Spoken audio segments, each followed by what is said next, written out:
Hi, I'm Sean with Sean's Outdoor Adventures, and this video is for people who are just getting interested in archery and beginners of archery. What I'm going to do is go through the different types of bows and equipment you can use and the different styles of shooting. And that will help you decide what kind of archery you would like to begin practicing. So to begin, I'm going to show you this is a recurve bow that is not yet strung. This is what we considered a traditional style bow. Now, as you can see, the limb, which is this section of the bow right here, it is curved. And the difference between this and a bow that you would imagine Robin Hood using is that would be called a long bow, which the limbs would be straight on a long bow. And the long bow would be longer than a recurve. And that was one of the advantages of the recurve when they designed it, was you could make a shorter bow with the same amount of strength. So either a recurve or a long bow will serve the same purpose. To begin, I'm going to string this recurve, and I have a special string that you use to string the recurve. I'm going to just put it on the bow here. I'll step back so you can see this a little better.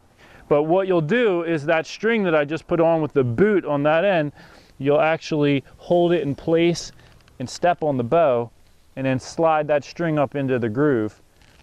And the first thing you're going to want to do once it's strung is to make sure that the string is properly in the grooves. I'll step up here so you can see that. So this string is properly seated in the grooves here. And so that'll be safe to shoot. If that's not properly seated in the groove, it could come off the bow while you're pulling it back, and you could get hurt that way. So you want to make sure that it's seated properly, which it is. Now, a couple things that you should be aware of as far as if you want to shoot traditional equipment like this, you have options. Like I shoot with a finger tab, which is this right here. It goes on your middle finger, and then it protects your pointer finger, middle finger, and ring finger. Another option you have, which I don't typically use, is a shooting glove. This will go over those same three fingers and then strap around your wrist. It serves the same purpose. The reason why I don't use it is because I prefer the shooting tab. It gives me a little more sensitivity. I can feel with my fingers a little better.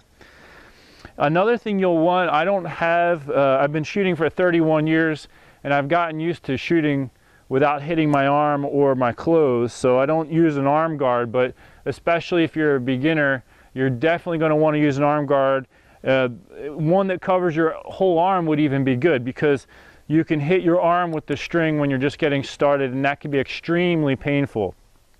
So the first style of shooting, which is an option for you, would be, I mentioned Robin Hood, that would be considered instinctive shooting, where you do not use any kind of aiming system. Now, traditionally, when you shoot instinctively, you'll cant the bow slightly on an angle.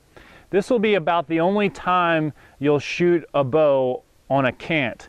All the other styles of shooting that I'm going to talk about, other than instinctive, will require you to hold the bow perfectly vertical. So now with instinctive shooting, well, any kind of shooting, if you want to shoot using your fingers, and you do have an option of shooting either with your fingers or a mechanical release, and I will talk about a mechanical release in a little bit, but anytime you're shooting with especially your fingers, you're going to want to establish an anchor point. That's one of the first things you want to do. An anchor point is the same exact spot that you draw to every time. Ever since I was 4 years old, I've always used my pointer finger in the corner of my lip as my anchor point. So for example, when I'm drawing the bow, I'll bring my finger right into the corner of my lip, right like that, every time. And that helps. The more consistent you hit the same anchor point, the more consistent you'll be able to shoot. Now I'm just going to give you an example of an instinctive shot. Over here I have a target, and especially when you're starting out, you'll want to get close to the target. Like right where I'm standing here is about 8 yards away from that target. I don't know how it'll look on the video, but you'll want to be very close when you're first starting for many reasons, and one would be just so that your arrows don't miss the target and break the arrow or go flying off. But for an instinctive shot, what I'm going to do is I'm going to focus my eyes on one point on the target, and I'm going to draw to my anchor point, and I'm going to keep my eyes focused on that point, and then when I'm ready, I'm going to release the string. So here's an example of an instinctive shot. Okay, that was good. It went right into the middle of the target, and that's where I wanted it to go. Now let's move on to the next type of shooting. So here I have a compound bow. Now this, let me give you a close-up. This right here would be a sight system. You have little pins that stick out here, and what you're actually going to do is you're going to come to your anchor point and you're going to use the dot, this little pin right here. Look at that top one right there, see that? You'll actually put that dot right on the middle of the target where you want it to hit, and that helps you aim. Now in this situation, I have this set up for shooting with fingers. Again, we have a ledge style arrow rest where it comes out of the side of the bow and has a little shelf for the arrow to sit on. And what I'm going to do is I'm going to use this bow in the same way as that last one, only I have a little dot to aim with. So I'll just take an arrow out here and give you an example shot. Again, when you're shooting with especially when you're shooting with a sight system, it is very crucial that you hold the bow vertically.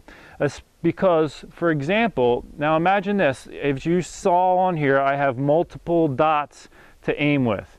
If I'm at a long distance and I hold it on an angle, that's going to change where I aim. It's going to change my left to right on the aiming, and it'll throw your shot off. Just trust me on that. So what you want to do is you want to get ready, hold the bow vertically. You want to draw, reach your anchor point, take aim, and then release your shot. Okay, this is an example of a mechanical release. It straps to your wrist.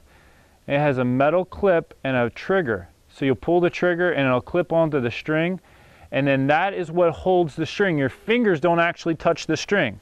So in this situation, I have what's called a loop, and this mechanical release clips onto the loop, and that's what holds the string. So I'll pull back using my wrist, and then when it's time to shoot, I'll pull the trigger. Now you will use a different style rest, typically speaking. In this you can see I have a fork style rest. Rather than sticking out from the side of the bow, it comes up from the middle, the bottom. Now let me just clip this arrow on here. This isn't actually the correct arrow for this bow, but it's what I'm holding. So, okay, so the arrow sits on that mechanical, or that rest, and this one actually drops away when the shot goes off. Here, let me pop it down. See, the arrow rest is now down. So it'll actually drop down at the time of the shot and get out of the way of the arrow. Next time I want to shoot, I clip it back into position and I set the arrow on it. So this is a difference between the type of rest you're going to use shooting with your fingers. Now, again, you want to have an anchor point. A lot of people will use what's called a kisser button, which is a little disc that clamps to the string, and they'll use that disc on their lip somewhere. Another thing that people will use is called a peep sight, and it helps with the aiming. It's a little round piece that you look through to your sights. So here's your sights here. So now with a mechanical release, I'll just take a practice shot here. With a mechanical release, you're going to do all the same steps that I already talked about, only this time, rather than release with your fingers, you're going to pull that little trigger there. So I'll go ahead and just pull back. Now I'm going to hit my anchor point here. I'm going to settle in and take my shot, which looked very good. So these are just a few ideas for you to think about when you decide what kind of equipment you like to use. Would you like to shoot traditional archery like Robin Hood and shoot instinctively? Would you like to shoot with your fingers, either with a recurve or a compound? Or would you like to use a mechanical release and a compound? One last thing I'll say before I close this video is it is easier to shoot consistently with a mechanical release, but I love shooting all of the styles. I don't stop shooting with my fingers, even though I sometimes shoot with a mechanical release. And I will tell you that from my own experience, shooting each style helps me get better in the other styles. There are little techniques that are different, but they help me adjust the way I shoot and become a better archer. So I hope this video has helped you, and I hope that you will begin to love archery as much as I have if you don't already. Take care, and God bless.